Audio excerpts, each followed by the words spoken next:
What are the immediate triggers of this latest clash in Osun, and how does it compare to previous incidents? Let me start with you, Mr. Saka. Well, as far as I know, the current clash, because I am a member of the committee, the enlarged committee constituted by the government to look into the crisis and suggest the lasting solution to the incessant attack on the three communities. And we have been sitting on that committee. We met in the three community on the disputed land, and we gave them opportunity to hear their view, and we gave them 7 days to write their final report and send it to the committee for us to come up with a solution. Unfortunately, what we had was that there was another attack. We don't know who started it, because I need to tell this to the public that we only know when the attack is snowballing into a major crisis. We don't always know who is the originator of the attack, because the three community will continue to come up that this person attacked us first, and this community attacked first, and that is their agenda. You can never ascertain the community that starts the clash. You can never ascertain, because if you ask them, they will say this person attacked us, and that is why we retaliate, and that is why we need to protect ourselves. So for me, I don't know who started the attack, and it will be bad for a member of an habitat to say that this community start this and this community do that. No. For us to have a lasting peace, we need to jettison who starts what and look for a lasting solution. That's my take on it. All right, Jare, first of all, I want to tell the names of the communities. We're talking about the Ifon and Ilobu communities. It's not the first time that these communities have had... Okay, good. Thank you very much for the correction. There are 3 communities. Say again? There are 3 communities, actually. Could you please mention all the communities involved? Yeah, list all the communities involved, please. Mr. Jare. Ilobu, Ifon, and Osun. Okay. All right, good. So now... These are the 3 communities. So it's not the first time these communities have... All right. Go ahead. They are in 2 local governments of Irepodun and Orolu. Irepodun has Ifon, Ilobu, and Osun, while Orolu is Ifon. So going to your question, is this the first time? No, this is not the first time. The 3 communities, they've had shares of crisis in the past. In 2005, Ilobu and Ifon, they had a crisis that claimed lives, about 11 lives that time, and that was during the administration of former Governor Lagunsoye Ilola. In 2021, Ilobu and Eri, they had clash around February 1st, 2021 to around February 3rd, 2021. And also, in the last 18 months, it has been battle between Ilobu and Ifon. And I can tell you that this is the 8th time that we have clash between the 2 communities. Claimed several lives. In fact, a student was killed around January this year in one of the clashes. Farmers have been killed since September 2023. We have been having clashes among these between Ilobu and Ifon, and then this is the 8th time. But the dynamics to it now is that it's extended to Osun in this one, and lives were lost, properties were actually lost in those 2 communities. So this has been an age-long crisis on land, boundary, and all others. And I can tell you that the dynamics to it is that it is no more the issue of land.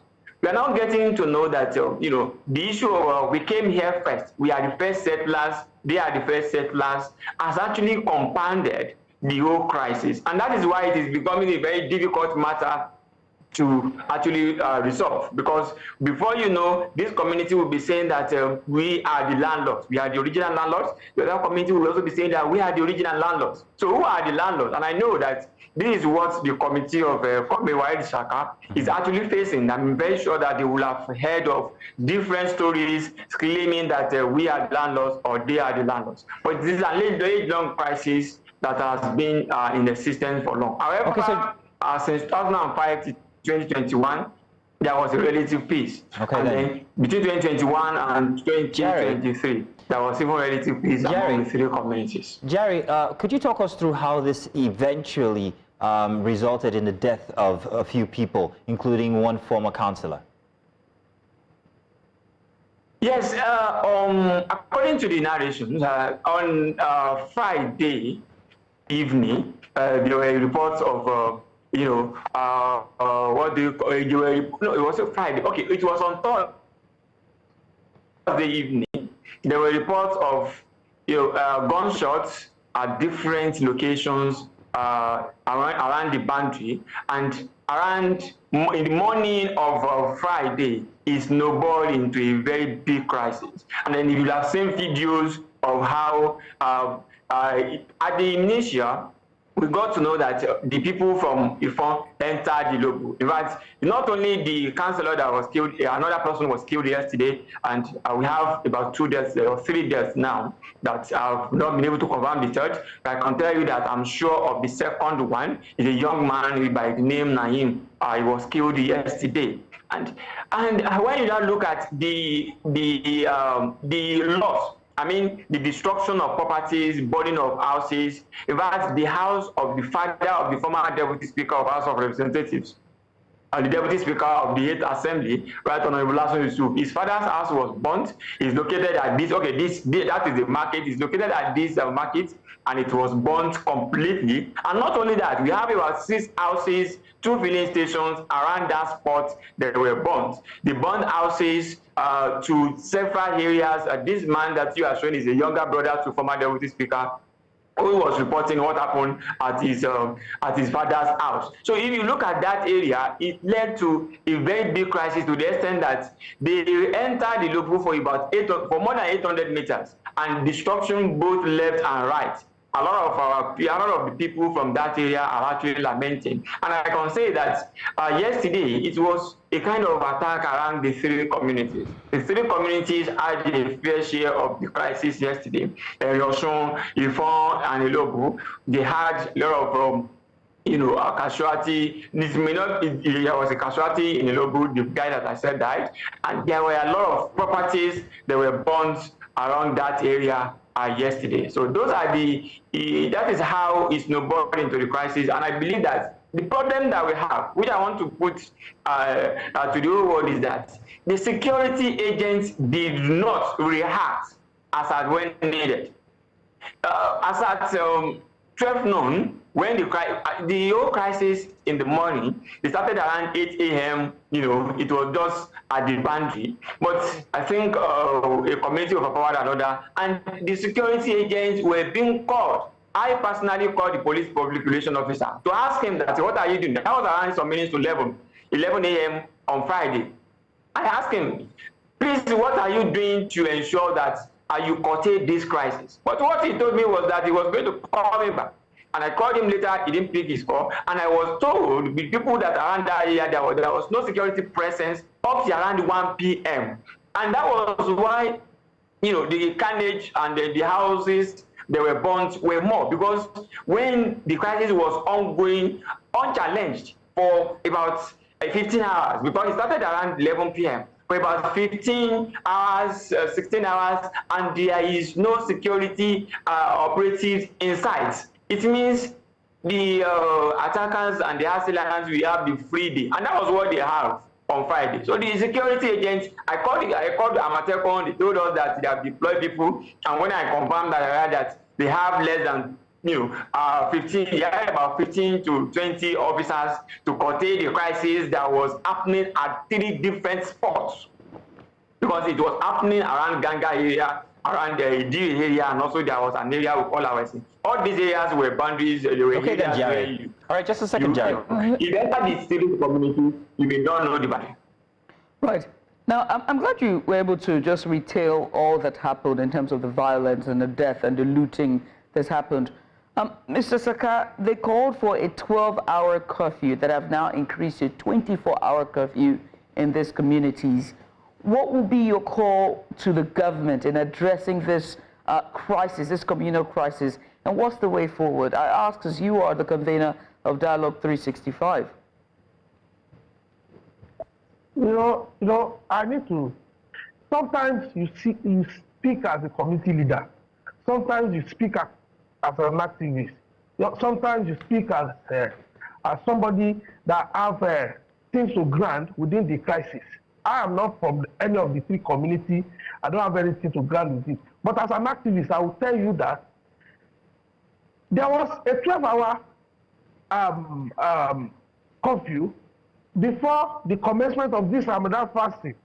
And it took the intervention of the three communities to plead to government to lessen the curfew so that they can have a each-free Ramadan period.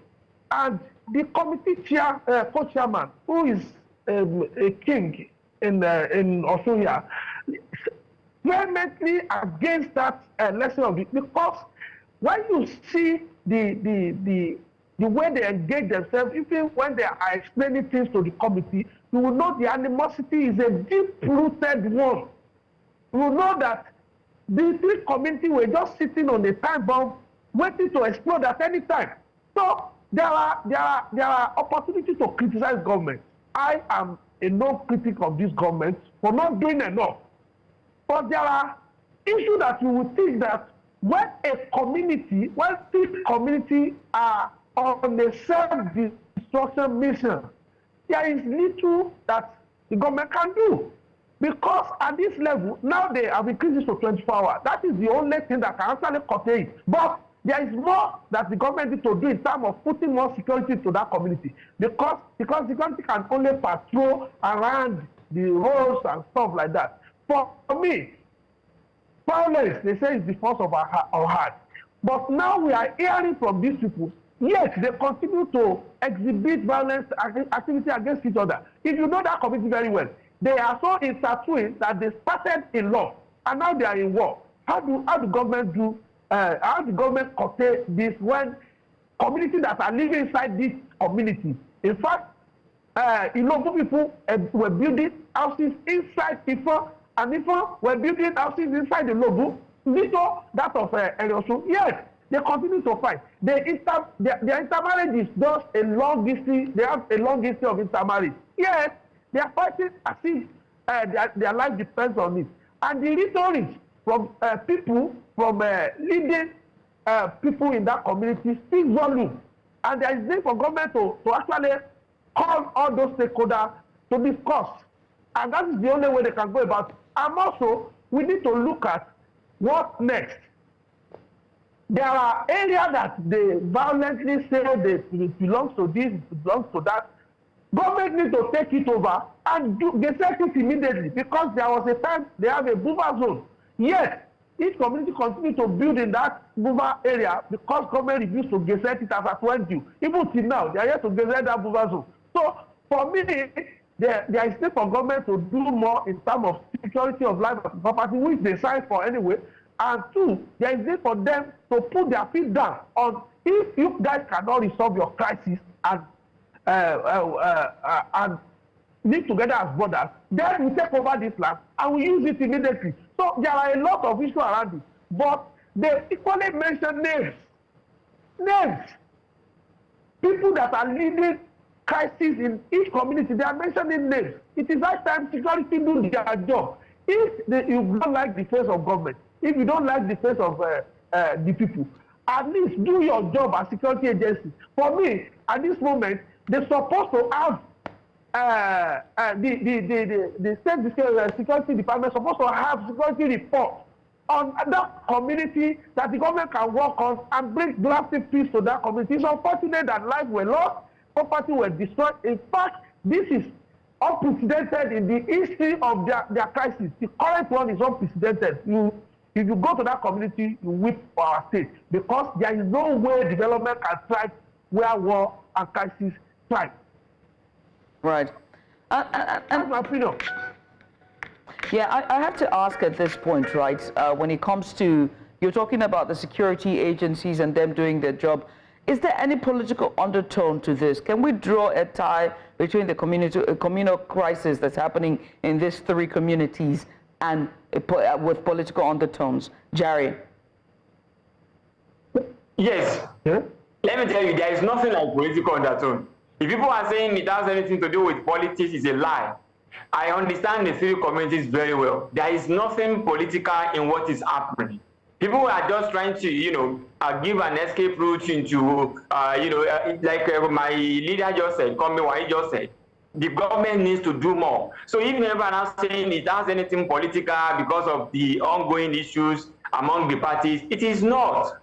The crisis was actually a result of the age-long animosity between the three communities, among the three communities. And I can tell you that, let me buttress what Convener of Waheed Saka said. One thing is this: security agents have failed. If we are saying that we are having 8 attacks in 18 months, it means we ask ourselves, so if forget about what the government will do, what has the security agents do? What have they done? We ask ourselves, when there are crises ongoing, and then when there are issues when a student was killed, a student of a poly was killed in one of the three communities. The community wrote a petition and they identified the person that killed the man, the student, and they even attached a picture to it, sent to the police. We have the police. Was there any investigation done? The answer is no. Was there any arrest made? So when, before these people will be emboldened to commit this atrocity of this magnitude, you will have known that they have committed small ones in the past and they have seen no consequence. If there have been consequences, they will not be emboldened to continue this way. When we say that people were being killed, people were being, houses were burnt, people were being shot at, and names have been dropped from the three communities. But there has not been any time when an arrest was made, a prosecution. These are the things these are the things that we are talking about. So there was a time when the petition was written and the police officer that was to investigate told the person that wrote the petition that he has gone to visit the suspects, let me say the accused person at his house, and he realized that he's a good person, he cannot do such. And that is the end of the whole thing. I can tell you that the officer said it in my presence. Well, Jare, why do you think these lapses exist, Jare? Jare, I'm asking why you think these lapses in security, these lapses in concern, these lapses in authorities' responsibility, why do they exist in this matter? We don't understand why. Let me tell you, since this matter has started, the Commissioner of Police that we have in the state now is Sipiaba Umar, and he has been here for close to a year now. I can tell you that normally, when we expected, like if the crisis happened on Friday, and we had the Commissioner of Police at that scene yesterday, or leading his team to go and visit, that would have calmed the tension. People have known that there is security agents, at the top of that affair, but we could not see. So we are asking ourselves, we don't even understand why these lapses we are experiencing. During the 2021 crisis, it was the CP, the then Commissioner of Police, that went into the matter. It was at the scene 12 hours after the incident happened. He was at the scene, and he summoned the 3 traditional rulers to his office, where we will see the video where they all signed agreements, and that was the end of it. So we are expecting that since this crisis started about 18 months, how many times has the CP met with the traditional rulers? I'm not talking about their representatives. How many times has the governor met with the traditional rulers, apart from the time when he visited them at their respective palaces? Has he called them and sit down with them? I mean, not their representatives, the traditional rulers. These are some of the things that we are asking, that if you want to go into this matter, it is beyond emergent or don't fight or whatever. You have to go there. You have to go into it holistically, and we believe that the committee that is working will actually come up with a very good report. We don't know why, some sort of people do not even want peace in that area. So, and with what he said on buffer zone, till today when we ask you where is the buffer zone, we ask any person, they will tell you that the governor just announced at an event, and there is no mapping, there is no signpost anywhere that said this place has now been